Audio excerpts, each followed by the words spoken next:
Dans ce nouveau chapitre, nous allons présenter une nouvelle instruction JavaScript qui est l'instruction switch. Donc nous allons voir comment cette instruction fonctionne et nous allons voir quand l'utiliser.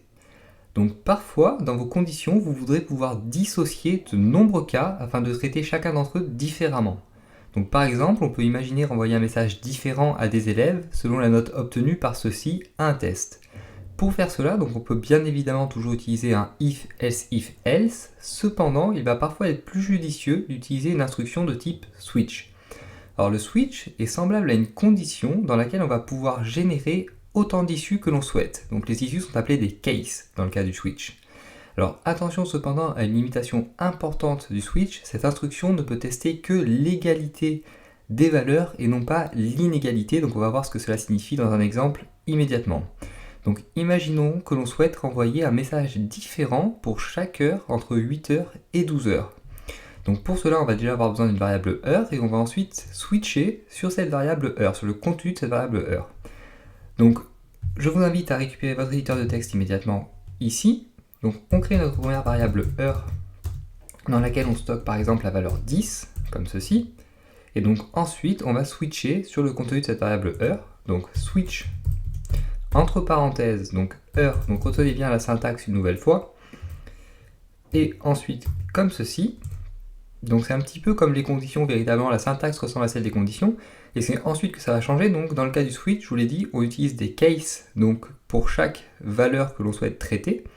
Donc premier case, nous on va mettre case 8, donc dans le cas où notre variable heure stocke la valeur 8, alors on utilise un 2 points ici, donc retenez bien cette syntaxe. Et donc dans le cas où notre variable heure vaut 8, on va alerte par exemple le message il est 8 heures comme ceci. Et donc à la fin de chaque case, il faut utiliser une instruction break comme ceci. Alors je vous expliquerai plus tard à quoi sert cette instruction, mais en gros cette instruction sert à ne pas lire les cas suivants. Si évidemment on est entré dans le cas 8 dans ce cas-ci. Donc ensuite, en dessous, donc case cette fois-ci 9. Donc si notre variable heure contient la valeur 9, dans ce cas-ci, on alerte il est 9h. Donc encore une fois, j'écris le code pour le moment et je vous expliquerai plus précisément par la suite. On break à nouveau, comme ceci. En dessous, donc cette fois-ci, case 10, bien évidemment, 2 points, alerte il est 10h.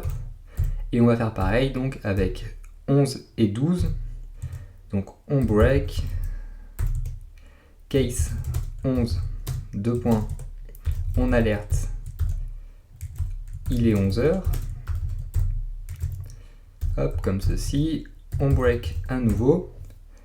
Et donc ensuite, le dernier cas, donc le case 12, donc, hop, comme ceci, on alerte.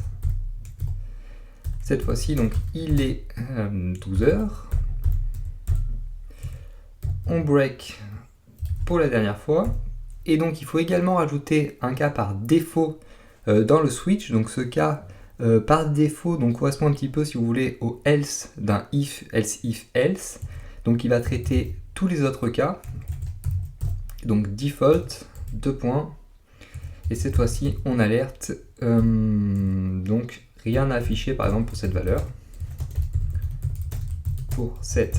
Et donc ici, on ne va pas breaker, tout simplement, car donc, ce cas donc, ne se déclenche que si aucun des cas précédents n'a été rencontré. Et donc, pas besoin de breaker ici. Alors, on va déjà commencer par afficher dans notre navigateur le résultat de ce code. Donc ici, on retourne ici, on met à jour la page. Et donc, vous voyez bien qu'on a le message, il est 10h. Alors c'est cohérent puisque ici, donc, notre variable contient la valeur 10. Donc théoriquement, on entre dans le case 10 et on alerte, il est 10h, donc c'est tout à fait cohérent. Alors maintenant, expliquons un petit peu ce code plus en profondeur. Donc le switch n'est pas très compliqué à comprendre. À partir du moment où vous avez compris les conditions, car le principe est le même, et seule l'écriture change finalement. Donc dans notre cas, nous commençons par switcher donc, sur notre variable heure, ou plutôt sur le contenu de notre variable heure. Donc cela signifie que c'est notre variable heure qui va être notre variable de test. Donc dans un switch, ensuite, on va créer des cas, c'est-à-dire des cases pour chaque issue que l'on souhaite traiter. Donc ici, on souhaite renvoyer un message différent selon que notre variable contienne les valeurs 8, 9, 10, 11 ou 12. Et on va donc créer les cas, c'est-à-dire les cases correspondants. Donc tout d'abord le case 8. Donc si notre variable heure contient la valeur 8, donc on va rentrer dans ce case 8 et le code qui se trouve à l'intérieur de celui-ci va être exécuté. Si notre variable heure contient la valeur 9, on va rentrer dans le case 9 et le code qui se trouve à l'intérieur du case 9 va être exécuté, etc., etc. Donc dans le cas présent, si l'on souhaite faire un parallèle avec nos conditions, on peut considérer que le premier cas donc, correspond à un if, donc if heure égale à 8. Les cas suivants correspondent à des else if, et le dernier, c'est-à-dire le cas par défaut, comme je vous l'ai dit déjà précédemment, correspond au else. Alors donc maintenant, à quoi sert ce mot-clé break? Alors comme vous l'avez vu, j'ai précisé à chaque fois le mot-clé break dans tous les cases, sauf dans le case default, donc sauf dans le dernier cas, le cas par défaut. Donc vous devez absolument préciser ce mot-clé break pour chaque issue créée afin de sortir du switch si l'issue a été rencontrée. Donc si vous oubliez le break, le switch va lire et exécuter le code contenu dans chaque case à la suite, ce qui n'est pas du tout le comportement attendu. Donc au final, on utilise le mot-clé break pour sortir du switch. Donc ici par exemple, si notre variable heure contient la valeur 8, on va rentrer dans le case 8, on va alerter, donc il est 8 heures, et ensuite on va sortir du switch grâce au mot-clé break, et ça va éviter au switch de lire tous les autres cas par la suite. Et donc, notez également, on n'a pas besoin du mot-clé break dans le cas par défaut, donc dans le default, tout simplement car celui-ci, encore une fois, est censé gérer tous les autres cas, c'est-à-dire tous les cas où la variable contient une valeur qui n'est pas prise en charge. Et donc, inutile de break puisque c'est le dernier cas, et donc il n'y a rien après celui-ci. Et donc, dernière question maintenant, vaut-il mieux utiliser un if, else ou un switch? Alors comme cela a été précisé en début de ce chapitre, on peut arriver à des résultats similaires en utilisant une instruction switch ou une condition de type if, else.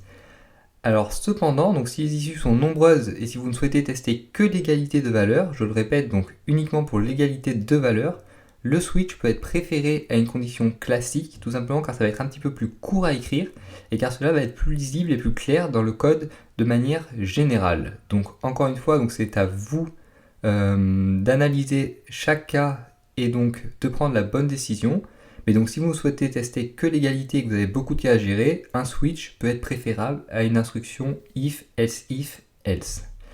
Donc voilà tout pour cette petite partie sur l'utilisation du switch qui est une autre base JavaScript et donc il est très important de connaître afin au moins de pouvoir le reconnaître dans un code. Et donc dans le chapitre suivant, nous allons cette fois-ci étudier les boucles en JavaScript.